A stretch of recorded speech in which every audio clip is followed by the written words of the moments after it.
Bharatiya Janata party నుంచి 3 నియోజకవర్గాలకు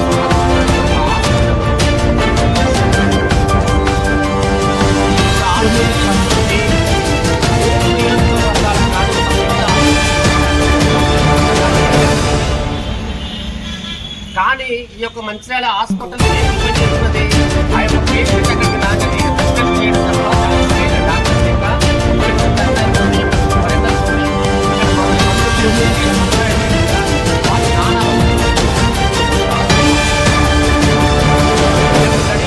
SC కాన్స్టిట్యూన్సీలు 2 అటు నుంచి వచ్చేట గరీబోడు ఆ యొక్క ప్రైవేట్ యాజమాన్యం చూస్తే వాళ్ళు తలకాయలు పరీక్ష చేస్తారు విపరీతమైన పరీక్షలతో ఆ డబ్బులు పెట్టలేక వాళ్ళు రాసిన ఆ యొక్క డాక్టర్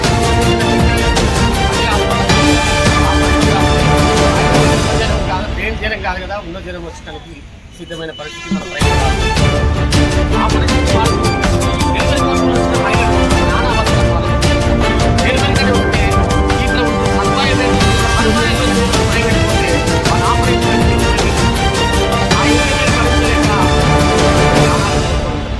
ఈ రెఫరెన్స్ చేస్తే కాలిరినా చెయ్యిరినా ప్రత్యేక సదుపాయం లేక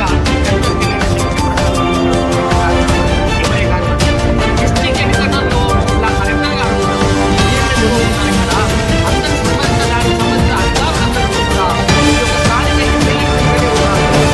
ఎమ్మెల్యేలు ఇక్కడే ఉన్నారు ప్రజాప్రతినిధులంతా ఇక్కడ ఉండి కూడా ఈ యొక్క భారతీయ జనతా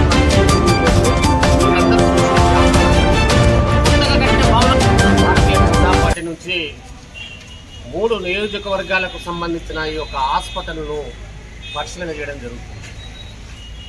ఈ యొక్క హాస్పిటల్ పరిస్థితి 3 నియోజకవర్గాలకు కానీ ఒక పెద్ద ఆసుపత్రి మంచిర్యాల ఉందనేది ప్రజానీకానికి అందరికీ తెలిసిన సత్యం. కానీ ఈ యొక్క మంచిర్యాల హాస్పిటల్ దేనికి పనిచేస్తున్నది? ఆ యొక్క పేషెంట్ అక్కడికి రాగానే రెఫరెన్స్ చేయడం తప్ప దానికి సరైన డాక్టర్ లేక ఇక్కడ నుంచి కరీంనగర్ పోండి, ఇక్కడ నుంచి వరంగల్ పోండి, ఇక్కడ మా దగ్గర మందులు లేవు, సరైన సదుపాయం లేకుండా వాళ్ళు నానా అవస్థలు పడుతున్నారు ఈ యొక్క హాస్పిటల్కి వచ్చిన మనుషులంతా. ఈ యొక్క గరీబ్ వ్యవస్థ ఎస్సీ కాన్స్టిట్యూన్సీలు 2 అటు నుంచి వచ్చేట గరీబోళ్ళు ఆ యొక్క ప్రైవేటు యాజమాన్యం దగ్గరికి పోతే వాళ్ళు తలకాయ నొప్పని పోతే పరీక్షలు చేసి చంపుతున్నారు.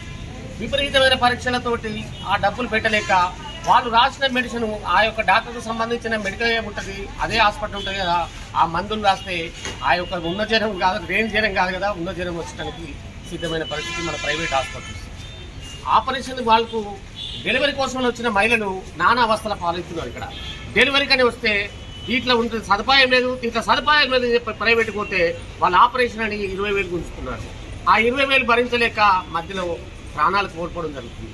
ఈ రెఫరెన్స్ చేస్తే కాలిరినా చెయ్యిరినా ప్రత్యేక సదుపాయం ఇక్కడ లేక మీరు కరీంనగర్కి వెళ్ళండి అని చెప్పడం జరుగుతుంది. ఇక్కడ సూపరింటెండెంట్ గారు కానీ ఎవరే కానివ్వండి, డిస్ట్రిక్ట్ ఎడ్యుకేటర్లో జిల్లా కలెక్టర్ గారు ఉన్నారు, డిఎంహెచ్ఓ ఉన్నారు. ఇక్కడ అందరు సంబంధిత దానికి సంబంధించిన అధికారులందరూ కూడా ఈ యొక్క స్థానిక ఎమ్మెల్యేలు ఇక్కడే ఉన్నారు, మాజీ ఎమ్మెల్యేలు ఇక్కడే ఉన్నారు, ప్రజాప్రతినిధులంతా ఇక్కడ ఉండి కూడా ఈ యొక్క అవసర ఈ యొక్క భారతీయ జనతా పార్టీ చెప్తుంది. ఈరోజు మీరందరూ చూసేది ఈ హాస్పిటల్ సంగతి బట్టి కొత్తగా కట్టిన భవనాలను చూస్తున్నారు, భవనాలు కొత్తగా కట్టిస్తున్నారు. సరే భవనాలు బాగున్నాయని చూస్తున్నారు, కానీ దీంట్లో డాక్టర్లు ఉన్నారా లేరా, మరి డాక్టర్లు సదుపాయం సరైన పద్ధతిలో చేస్తున్నారా లేదా, మెడిసిన్ కొరత ఉంది, కరెంటు లేదు పరిస్థితి ఇక్కడ హాస్పిటల్లో, వాళ్ళకి పవర్ లేదు.